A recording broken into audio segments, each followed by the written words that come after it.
வணக்கம் dear students. இப்போ 12th chemistry second லெசனில் முக்கியமாக பப்ளிக்கில் கேட்ட கொஸ்டின்ஸை ஒரு முக்கால்வாசி கொஸ்டின்ஸ் பப்ளிக்கில் கேட்டது ஒரு 50 மார்க்கு கொஸ்டின்ஸாக எடுத்திருக்கேன்.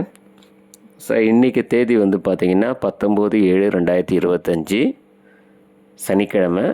நாளைக்கு ஞாயிற்றுக்கிழமை 20/7/2025.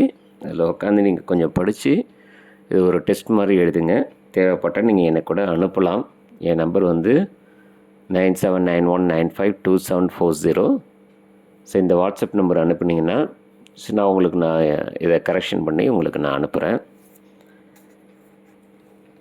கொஸ்டின் பார்த்தீங்கன்னா 2 மார்க் கொஸ்டின். 1 சங்கிலி தொடராக்கம் என்றால் என்ன? 2 சங்கிலி தொடராக்கம் உருவாவதற்கு 2 நிபந்தனைகள் தருக. 3 போராக்ஸின் பயன்கள் தருக. 4 பொட்டாஷ் படிகாரம் எவ்வாறு தயாரிக்கப்படுகிறது? 5 பி தொகுதி தனிமங்களில் முதல் தனிமத்தின் மாறுபட்ட பண்புகள் தருக. 6 போரிக் அமிலத்தின் பயன்கள் தருக. 7 சிலிக்கோனின் பயன்கள் தருக. 8வது கொஸ்டின் ஃபிஷர் ட்ரோப்ஸ் முறை எழுதுக. 9வது கொஸ்டின் எத்தில் புரேட் ஆய்வு தருக. 10வது கொஸ்டின் ஒரு உதாரணம் தருக. ஐகோசோஜன், சால்கோஜன். ஒன்று சொன்னால் போதும். அது 3 மார்க் கொஸ்டின். 5 3 மார்க் கொஸ்டின் கேட்டிருக்கேன்.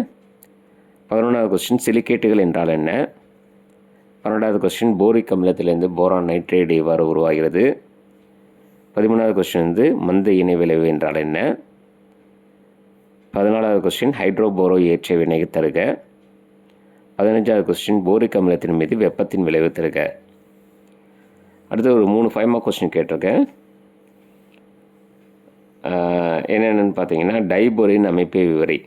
இது நிறைய தடவை கேட்டிருக்கேன். B2H6 அமைப்பு. 17வது கொஸ்டின் கிராஃபைட் வைரம் வேறுபடுத்துக. 18வது கொஸ்டின் ஃபுல்லரின் கார்பன் நானோ குழாய்கள்.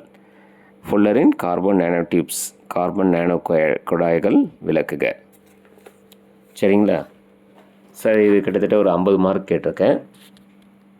ஸ்டூடெண்ட்ஸ் டைம் வேஸ்ட் பண்ணாமல் அழகாக உட்காந்து படிங்க. தேங்க்யூ.